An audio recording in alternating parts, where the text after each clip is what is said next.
12 meses de que concluya la administración del gobernador Cuitláhuac García Jiménez, el tema sobre la deuda pública de Veracruz está cobijado por la opacidad y el encubrimiento, pues la Secretaría de Finanzas y Planeación se ha negado a transparentar los contratos de reestructuración de la deuda bancaria y admite no tener datos sobre cuánto se paga cada mes. El único dato cierto y concreto que tuvieron que informar a la Secretaría de Hacienda y Crédito Público es que la deuda contratada por la actual administración se terminará de pagar hasta el 2041, es decir, los próximos 3 gobernadores lo habrán de pagar. Sin embargo, conforme a la última comparecencia, el titular de la Cefiplan, José Luis Lima Franco, no le quedó mayor remedio que aceptar que la deuda bancaria ha crecido y de 41,000 millones de pesos pasó a casi 47,600 millones de pesos. Es decir, en solo 5 años el gobierno cuitlahuista, contrario al discurso oficial, sí endeudó más a Veracruz. Durante la última comparecencia, el titular de la Cefiplan fue exhibido como mañoso al decir que redujo la deuda, pero solo en aquellas cuentas por pagar como proveedores, contratistas, laudos y adeudos con el IMSS, SAT, ISSSTE, así como la Universidad Veracruzana y ayuntamientos. Yo sé que les molesta lo que comento aquí, pero es mi responsabilidad constitucional y yo los quiero invitar a que en finanzas públicas no hagamos laudas electorales, porque hay una razón. Yo les presenté ahorita una pequeña gráfica, que espero me dé tiempo porque no la tengo por acá. Este es el gran problema de los gobiernos a nivel de finanzas públicas. Aquí vemos claramente cómo esta es la ola que traían, no más deuda. Ese es el mal de Veracruz. La bajaron el primer año y después el ejercicio del poder hace que pierdan esa idea. Y ahorita evidentemente es su bandera decir que pagaron deuda porque eso fue lo que prometieron. Es mañoso, sí es mañoso el manejo financiero, pero es válido. El problema está en que esta inercia la tenemos que terminar, porque Veracruz tiene la capacidad de ser como Nuevo León, tiene la capacidad de ser como Aguascalientes, tiene la capacidad de ser como Jalisco, tenemos la capacidad de crecimiento. Lo que no tenemos es un manejo responsable de nuestras finanzas. Efectivamente, se han pagado casi 16,000 millones de pesos derivado de sentencias emitidas por la Justicia Federal y en algunos casos por la Suprema Corte de Justicia de la Nación.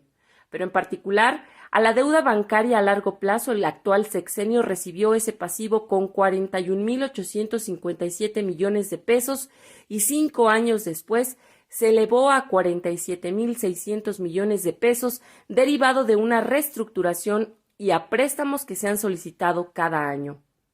Aunque en el discurso se asegura que hay transparencia, en el tema de la deuda y de los recursos públicos, la dependencia a cargo de José Luis Lima Franco se niega a transparentar y reta al advertir que no elaborará ninguna información ad hoc para transparentar el manejo de los recursos de los veracruzanos. Sobre la suma de los pasivos a proveedores y contratistas heredados por los gobiernos fidelista, duartista y unista, a los que el actual gobierno ha decidido dar la espalda e incluso ordenó a los titulares de las unidades administrativas decidir libremente sobre qué se debe y qué no. En 2018, en plena campaña, el entonces candidato de Morena, Cuitláhuac García Jiménez, prometió respetar la autonomía financiera a la Universidad Veracruzana, como al Poder Judicial, pero en ambos casos, en ninguno de sus casi 5 años de gobierno, la Cefiplan ha cumplido con entregar los recursos que por ley le corresponden.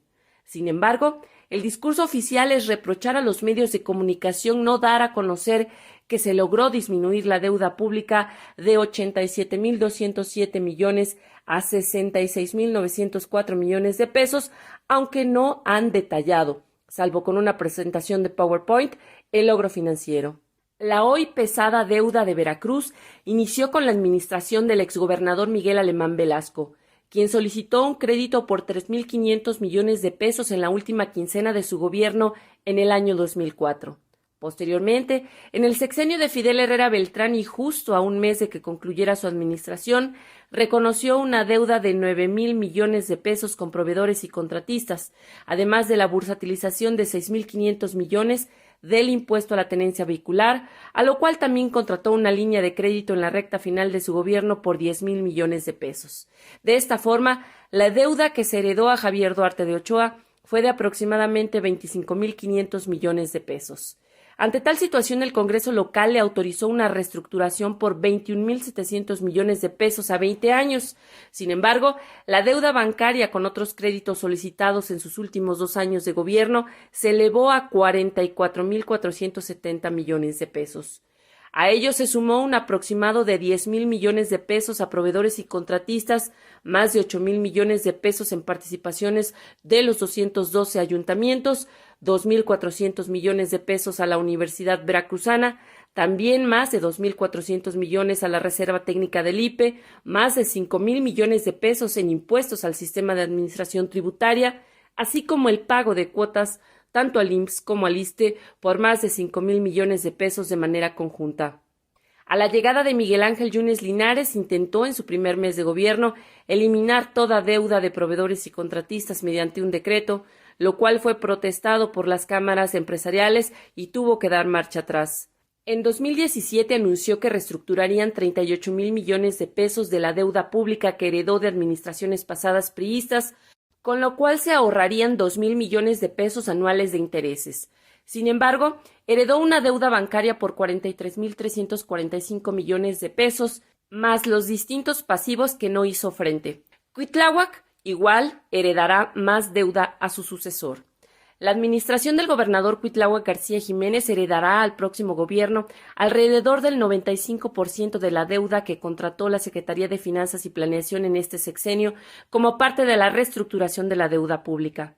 En el año 2020 contrató 9 créditos por un monto total de 29.022.800.000 pesos, de los cuales únicamente ha logrado 304.700.000 pesos, es decir, menos del 2%, restando 28.718.100.000 pesos. En este sentido, conforme a lo que se ha cubierto, desde la contratación de los 9 créditos y conforme a las proyecciones de pago hasta noviembre de 2024, cuando mucho pagaría el 4% de su deuda. A través de una solicitud de información, se requirió a la Cefiplan una copia simple de los documentos que acrediten el pago mensual de la deuda bancaria, donde se detalle el pago a capital, como a intereses, comisiones, multas o cualquier otro derivado de la reestructuración de la deuda. La respuesta por parte de la Cefiplan a cargo de José Luis Lima es que no tienen información al respecto. A pesar de ser una obligación llevar el registro contable de los pagos y del uso de los recursos públicos, tal dependencia ha decidido mantener oculto y negar el manejo del dinero de los veracruzanos. En la respuesta de la dependencia señala que después de una búsqueda minuciosa y exhaustiva no encontraron registro alguno y, al contrario, reta al decir que tampoco tienen la obligación de elaborarla. El pasado 30 de mayo, en el número extraordinario 214 de la Gaceta Oficial del Estado, la Secretaría de Finanzas emitió los lineamientos para la depuración de cuentas contables y la reclasificación o cancelación de saldos contables en la Administración Pública del Estado de Veracruz. Ahí refiere que sus órganos de gobierno son libres de reclasificar o cancelar las cuentas pendientes de pago por partes de las dependencias, entre las cuales estarían incluidos los adeudos a proveedores y contratistas que datan de los gobiernos fidelista y duartista.